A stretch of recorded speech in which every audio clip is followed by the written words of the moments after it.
Greetings everybody, Daniel here with Flightline Media. I've always been drawn to odd aircraft with a unique story, and that's exactly what you get with the Vultee Vengeance.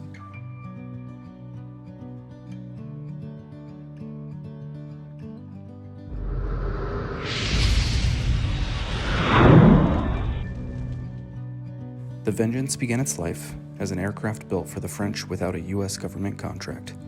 France fell before delivery took place, so the Vengeance was instead delivered to the RAAF through the Lend-Lease program.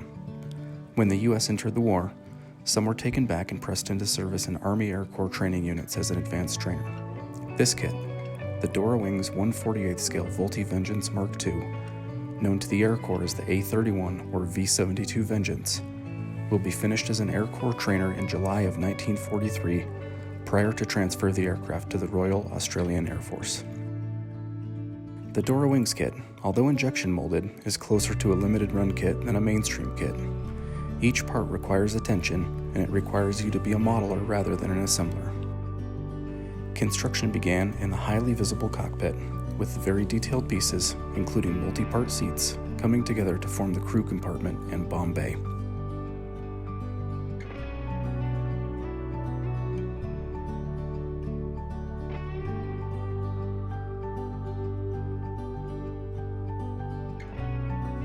I use a combination of Model Master and Tamiya Extra Thin for plastic parts, and generic hobby store thick super glue for Photo-Etch parts.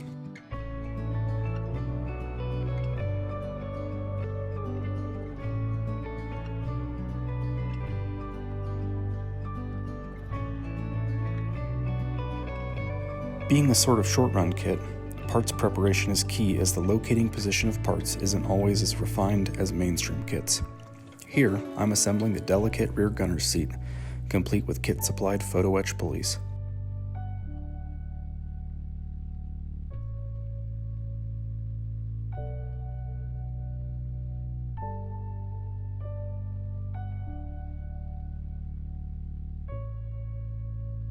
I use Tamiya gray putty for seams as it dries quickly and sands well.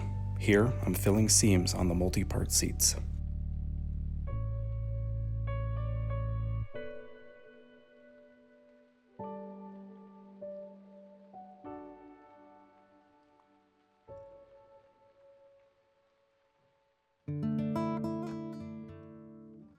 Here, I'm assembling the gun mount and ammo boxes for the rear gunner's twin 30 caliber machine guns.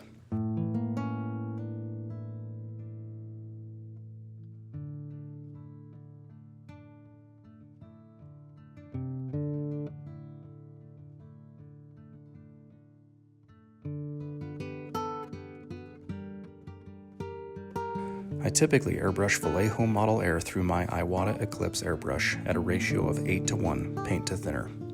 Here I'm using their yellow zinc chromate to paint the bomb bay and interior components aside from the crew compartment, which will later be finished in green zinc chromate.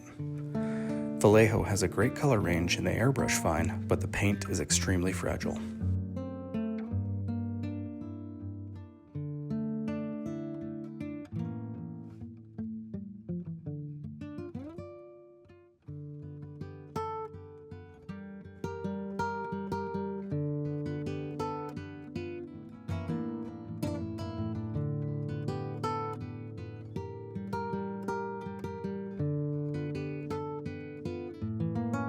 For small, metallic parts, I use classic square bottle Testors enamels.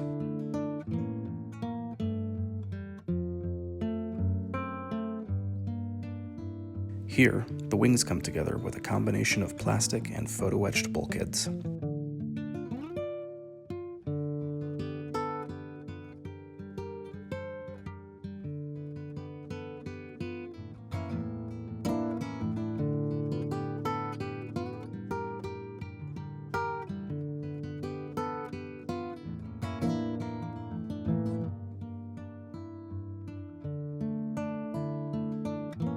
Once dry, I use a wash of Tamiya XF1 Black, heavily thinned with Tamiya acrylic thinner.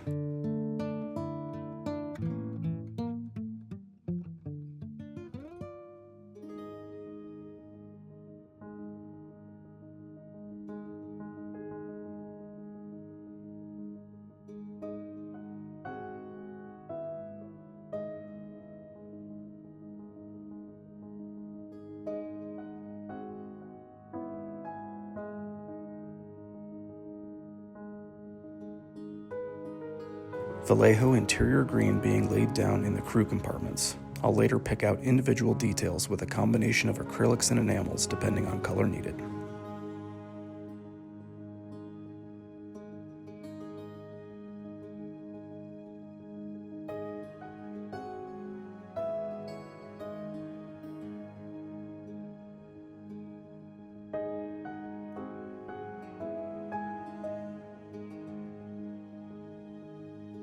Again, due to the limited run nature, precise test fitting and parts placement is key.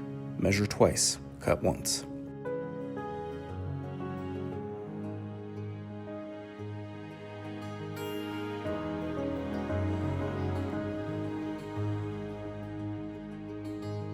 Vallejo olive drab was used for the pilot's armor plate. I dry brush with Testors enamel aluminum to highlight pieces and create paint wear in high traffic areas.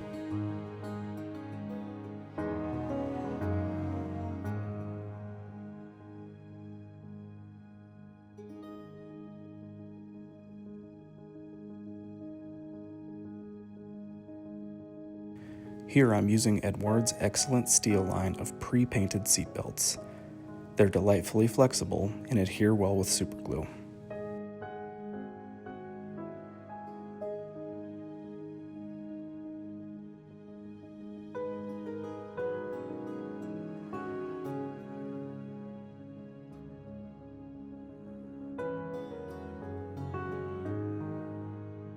Here, the kit decal is being used to fill the instrument bezels. I left it on its backing paper and affixed it to the front piece of Photo-Etch using future floor polish.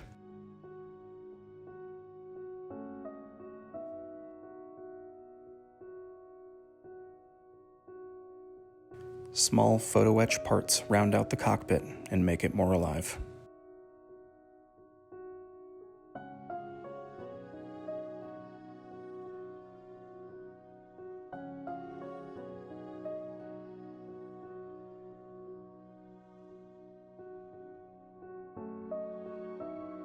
The incredibly delicate tailwheel assembly being built.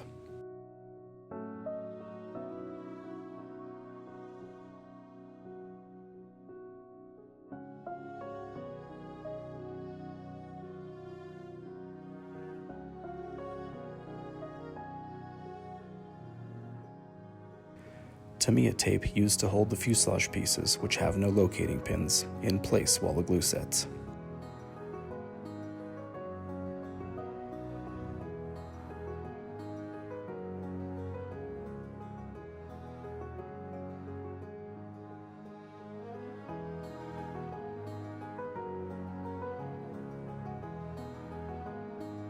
Limited run means flash. Here the ejection ports for the wing-mounted .30 calibers are cleaned out.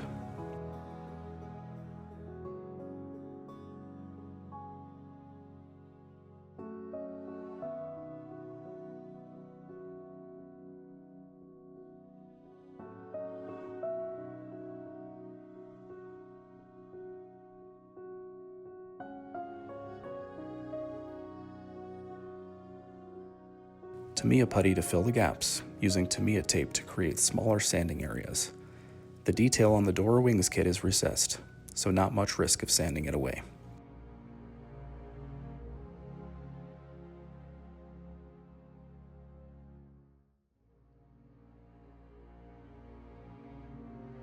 The cowling housing the right R2600 twin Cyclone engine being assembled. This same engine powered the B-25, Avenger, and Hellcat.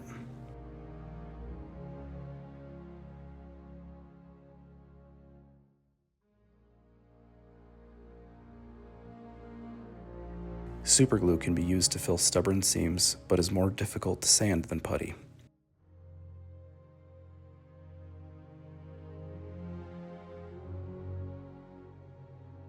I use Mr. Primer Surfacer 1000 as a final seam prep before rescribing and painting. It's brushed on and sanded with finer grit to work towards an ultra-smooth finish.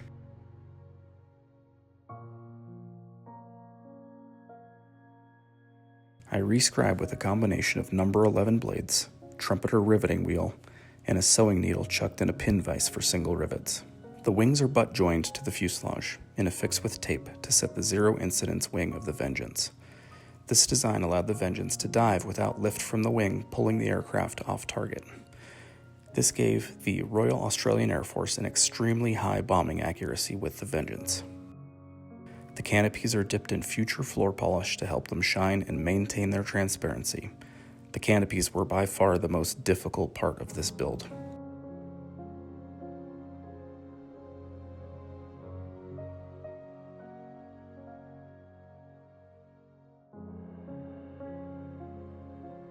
The flaps and wing control surfaces, or ailerons, come together and are added to the airframe.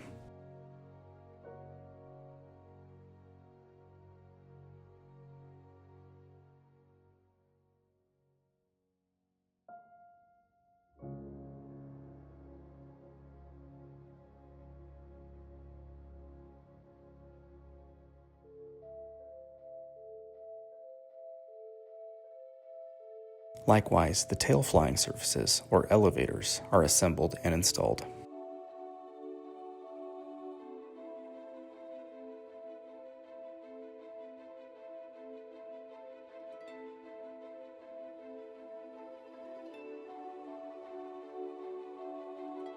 The thin and delicate cowl flaps are added individually versus in rows as Dora Wings intended. This was much easier. I elected to use a 3D printed R2600 engine from Resin to Detail to replace the kit parts, as it includes the ignition wires and other fine detail not present in the kit parts.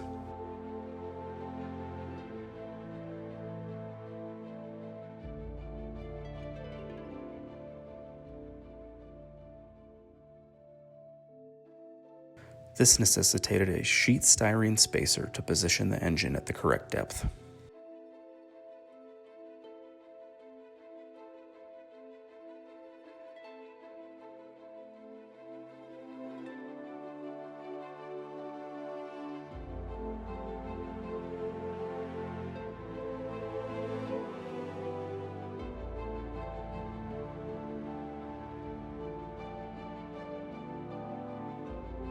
The kit supplied Photo-Etch dive brakes being installed. The upper flaps on the Vengeance swung forward, and the lower flaps swung aft.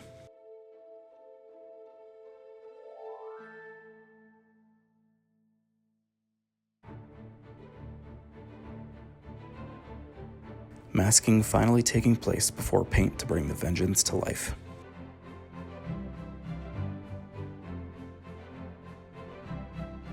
The panel lines are pre-shaded with black. As the Vengeance was to be delivered to the Royal Air Force, it was painted in DuPont equivalents of RAAF dark earth, dark green, and sky gray. Curtis brown, green, and gray is applied freehand to create the camo scheme.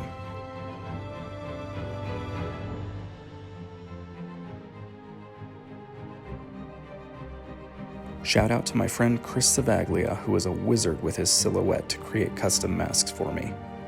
I originally planned to use the AZ Models decals on this build, but learned their 1943 training scheme was for an aircraft that didn't exist. Chris came to my rescue here. Here, the short-lived red is applied to the Freeman Type 3 insignia. This red was only used from June to August of 1943 before being phased out. A final weathering wash of heavily thinned acrylic burnt umber is used to bring more depth to the paint. Tamiya weathering pastels are used to further the weathering before paint chips applied with aluminum enamel and a small sponge.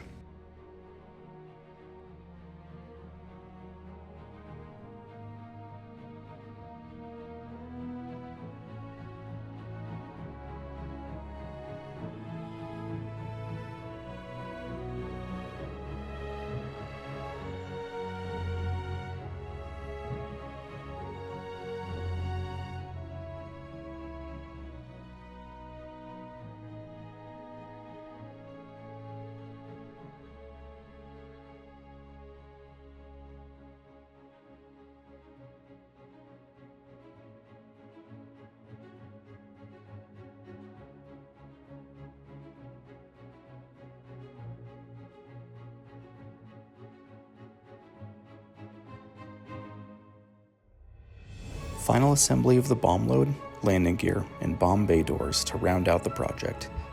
I learned a lot in this build, but I don't know that I would build another one. I'm happy to have this rare aircraft completed.